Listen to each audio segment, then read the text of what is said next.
रिलायंस जियो ही वह कंपनी है जिसकी बदौलत इंडियन टेलीकॉम इंडस्ट्री में आज डेटा प्लान्स की कीमत बेहद कम हो चुकी है और कॉलिंग भी लगभग फ्री है। जियो के बाजार में आने के बाद ही टेलीकॉम प्लान्स के टैरिफ में कमी आई है और देश में 4G इंटरनेट कनेक्टिविटी में भी विस्तार हुआ है। 4G के बाद अब पूरे देश की निगाहें 5G नेटवर्क पर टिकी हैं। सरकार की ओर से 5G ट्रायल की अनुमति मिल चुकी है और आने वाले दिनों में यह शुरू भी हो जाएगा। भारत में 5G स्मार्टफोन आ चुके हैं और अब बस 5G इंटरनेट का इंतजार है। जिस तरह से जियो ने 4G को देश में नए मुकाम पर पहुंचाया है, उसी तरह लोग जियो 5G से भी उम्मीद लगाए बैठे हैं। लेकिन फिर भी ऐसे कई कारण हैं जिनके चलते यूजर अब जियो से नाखुश रहने लगे हैं। वजह हालांकि अलग अलग है, लेकिन ये लोग जियो को अब पहले की तरह पसंद नहीं करते हैं। ऐसे यूजर्स को ढूंढते हुए हमने अपने पाठकों की प्रतिक्रिया के अनुरूप कुछ ऐसे बिंदु निकाले हैं जो जियो यूजर्स को अब अपनी कंपनी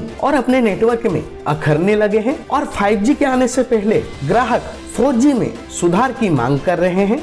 रिलायंस जियो के हिट होने की सबसे बड़ी वजह है कंपनी द्वारा दिए जाने वाला 4G इंटरनेट। जियो देश की अकेली ऐसी टेलीकॉम कंपनी है जो सिर्फ 4G नेटवर्क पर काम करती है। फास्ट इंटरनेट ने जियो को स्मार्टफोन यूजर्स का चहेता बना दिया था, लेकिन अब जियो की सबसे बड़ी खूबी की रंगत कुछ फीकी पड़ती नजर आ रही है। अनेकों जियो ग्राहक ने कहा है कि उनके फोन में 4G इंटरनेट बेहद स्लो चलता है। एक और जहां रिलायंस जियो 5G की तैयारी कर रही है, वहीं दूसरी और कंपनी के ग्राहकों का कहना है कि बेशक 5G थोड़ा और देर से लाएं, परंतु उससे पहले जियो 4G स्पीड को बेहतर बनाएं, यानी कि हम ग्राहकों को बेहतर 4G स्पीड इंटरनेट मिले। जियो यूजर्स को अपनी कंपनी से सबसे बड़ी शिकायत यह है कि जियो के नेटवर्क बहुत कम आते हैं। हालांकि यह प्रॉब्लम सभी इलाकों और सभी तरह के यूजर्स को नहीं है, लेकिन अनेकों ऐसे जियो ग्राहक हैं जो अपने क्षेत्रों में नेटवर्क न आने की शिकायत करते रहते हैं। कई यूजर्स का कहना है कि शुरुआत में जब जियो सिम ली गई थी उस वक्त सर्विस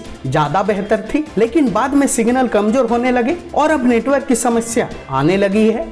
रिलायंस जियो ने टेलीकॉम बाजार में अपनी शुरुआत फ्री सिम, मुफ्त में इंटरनेट और कॉलिंग देकर की थी। उस वक्त मोबाइल शॉप्स के सामने रिलायंस जियो की फ्री सिम पाने के लिए लंबी लाइनें लगती थी। लगभग 6 महीने तक जियो यूजर्स ने मुफ्त में सभी टेलीकॉम सर्विसेज का लुत्फ उठाया है। बाद में प्रतिस्पर्धा के चलते रिलायंस जियो तो फ्री नहीं बची, लेकिन अब यूजर्स की शिकायत है कि जियो सस्ती भी नहीं बची है। आज एयरटेल, वोडाफोन आइडिया और BSNL भी कम दाम में बेहतर प्लान और बेनिफिट दे रहे हैं। जियो यूजर्स को निराशा है कि उनकी कंपनी अब सबसे सस्ती नहीं बची है और दूसरी कंपनियां सस्ते, बेहतर और लुभावने प्लान भी दे रही है। हाल ही में आने वाले 5G जियो स्मार्टफोन के साथ जियो ग्राहकों की शिकायतें कुछ कम हो सकती हैं। टेलीकॉम न्यूज की रिपोर्ट।